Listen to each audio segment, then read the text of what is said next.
Hello, YouTube. I got a video response to my video on Kant, Rousseau, and Kierkegaard, um, and it was by somebody whose YouTube name I can't pronounce. He seems like a really nice guy, and I feel bad for not knowing his name. It's Dmitry Ivan Aloysha. Tell me if that's right or wrong. I'm just going to refer to you as Dmitry, though, for the time being, if that's okay. Um, So the question has to do with Kant and Hobbes and rhetoric. Um, and first of all, the one important thing to note is that rhetorical strategies um, don't necessarily represent the the ideas of the philosopher. Um, Kant is something like if you can use the terms right wing and left wing in the traditional sense, um, not in America we have a very different sense of what those terms mean. Um, Classically, the phrase right wing refers to authoritarian politics, and left wing refers to democratic politics. Um, and so in a certain way, like Hobbes is way on the right. Um, Hobbes's central Hobbes's whole thing is it's remember I was talking in the previous video about how Enlightenment thought is about reinscribing um, religious ideas and transposing them into a reasonable or rational framework. Um, uh, Hobbes, his central thesis or his central ideas is a reinscription of the idea of original sin. Really, Hobbes believed that human beings were essentially defective, um, and our state of nature, right, that is without institutions like government and etc. Um, we would be in a perpetual state of war. Um, and it follows from this that we need a really strong sovereign. You could think of Hobbes. It's this is anachronistic actually, but you could think of Hobbes as being uh, an apologist for fascism, essentially. So he's very far on the right wing of Enlightenment political thought. Um, uh, Kant is much more of a moderate. He first of all, it should be understood though that Kant is really not a political thinker. Um, his ideas might have political implications, but he never really, to my knowledge at least, his major works aren't really about politics. Um, I think that you could definitely give a radical reading of Kant, um, to suggest that his radical emphasis on human emancipation um, and the essential decency of human beings could lead to a radical leftist politics of something like a left Marxism or an anarchism. You could give a reading like that. Foucault gives a reading like that of Kant. Um, but whether or not that's what Kant meant is a different question. Kant is really ambiguous on the issue of politics. He has three central works that constitute his system. The Critique of Pure Reason, um, which is his statement on metaphysics. It was the only one he ever intended on writing, actually, which deals with the relationship between the subject and object and refiguring that. Um, and it's basically a response to Hume, actually. The second is the Critique of Practical Reason, which is his statement on ethics, which he felt compelled to flesh out. He felt that his system had sort of ethical implications after the fact, and he needed to sort of, like, his his ethical philosophy is kind of a footnote to his metaphysics. And then the third one is the Critique of Judgment, which sketches out his aesthetics.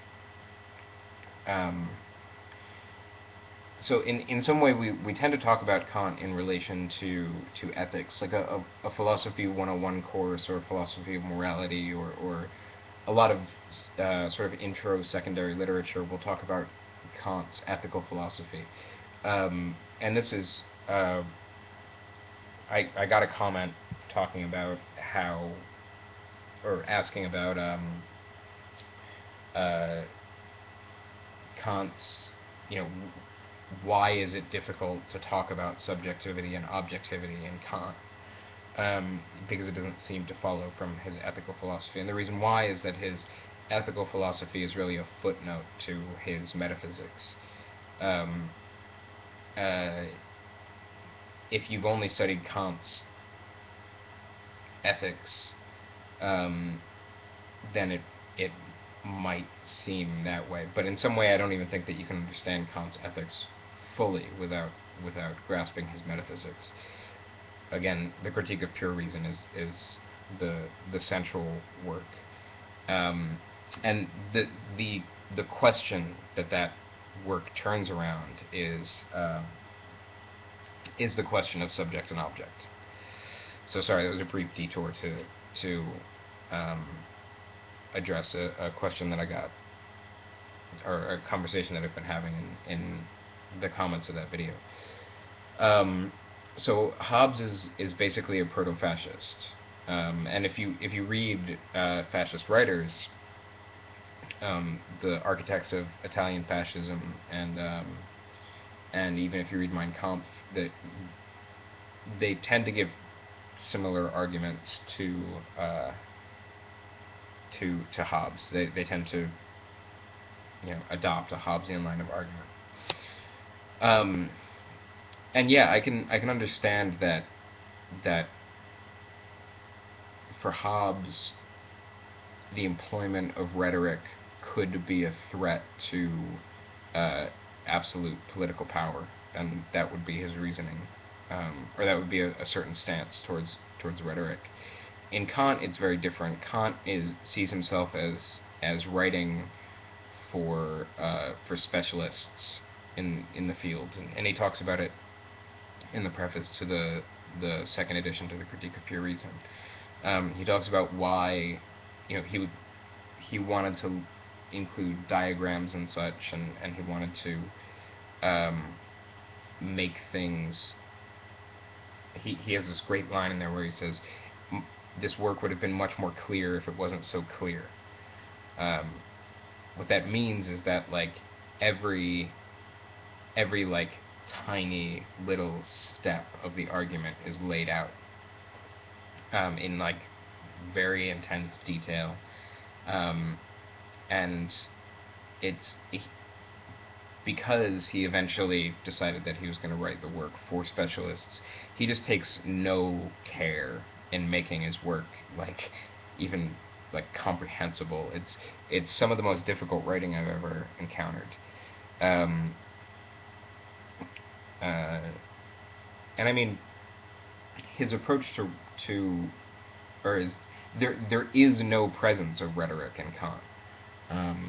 He has no desire to sort of spice his text up and persuade things. He took a very, I mean, this could be an Enlightenment position, but he was very interested in having the argument sit on the force, or having the trueness of the argument evaluated on the grounds of the argument itself, stripped of all attempt at persuasion.